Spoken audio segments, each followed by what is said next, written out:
पुढे बघूया टॉप 9 महत्त्वाच्या बातम्या। ऑनलाईन गेमिंग कंपन्यांना मोठा धक्का। 28% पूर्वलक्षी जीएसटी लावण्याचा सरकारचा निर्णय सर्वोच्च न्यायालयाकडून वैध। गेमिंग कंपन्यांनी या पूर्वलक्षी कर आकारणीला न्यायालयामध्ये आव्हान दिलं, मात्र न्यायालयानं त्यांच्या सर्व याचिका फेटाळून लावल्या। मालाड वेस्टमधील बस स्टॉपवरती तरुण आणि तरुणींची फ्रीस्टाईल हाणामारी घटनेचा व्हिडिओ झाला सोशल मीडियावर व्हायरल। पहाटे 3:30 वाजता झाला राडा। एक तरुण आणि 2 तरुणी एकमेकांना मारहाण करत होते। पोलिसांकडून व्हिडिओची दखल घेऊन तपास सुरू। पुण्याच्या डेक्कन परिसरात ड्रिंक अँड ड्राईव्हची घटना। मद्यधुंद चालकाच्या भरधाव कारने पुलाची रेलिंग तोडली। धडकेनंतर गरवारी पुलावरून गाडी खाडीत कोसळली। डेक्कन पोलीस ठाण्यामध्ये गुन्हा देखील दाखल।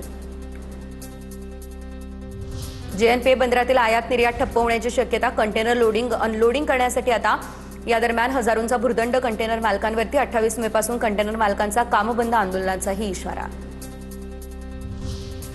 गडचिरोली जिल्ह्यातील 7 पेट्रोल पंपांवरती पेट्रोल डिझेल नो स्टॉकचे फलक, तर नागरिकांना पेट्रोल डिझेलसाठी भटकंती करण्याची ओढावली वेळ।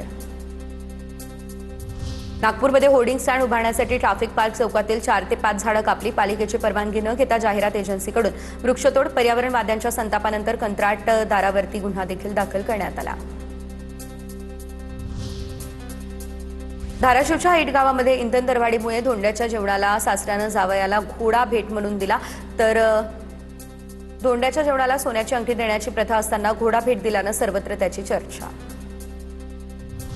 कल्याणच्या काळा तलावाच्या किनारी मृत माशांचा खच, परिसरामध्ये दुर्गंधी। माशांना बसतीये वाढत्या तापमानाची झळ। मृत मासे तलावाबाहेर काढण्याचं काम सुरू।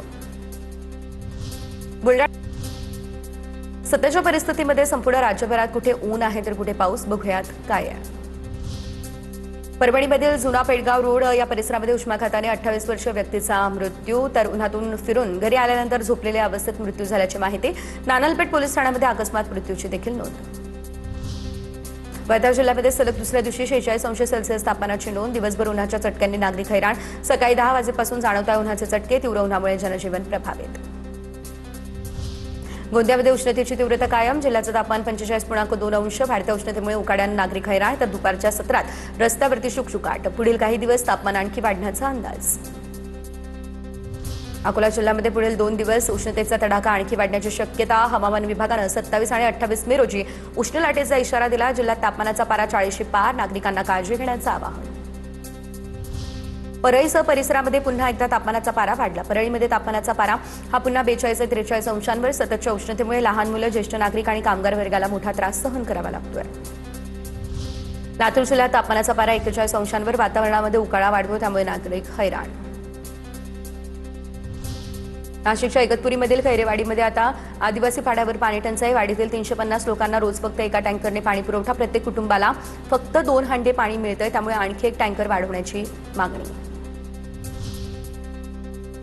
हिंगोलीच्या कळमनुरी तालुक्यातील कसबे धावंडा या ठिकाणी वादळी वाऱ्यासह मान्सूनपूर्व पाऊस कोसळला। वादळी वाऱ्यामुळे जिल्हा परिषद शाळेचे पत्र्याचे शेड कोसळले। शाळेचं मोठं नुकसान। पंचनामे करून शाळेची दुरुस्ती करण्याची देखील मागणी। सिंधुदुर्ग जिल्ह्यातील काही भागात जोरदार पाऊस झालाय। पावसामुळे उकाड्यानं त्रस्त झालेल्या नागरिकांना दिलासा मिळालाय, मात्र पावसामुळे हापूस आंब्याचं पीक देखील धोक्यात आलंय।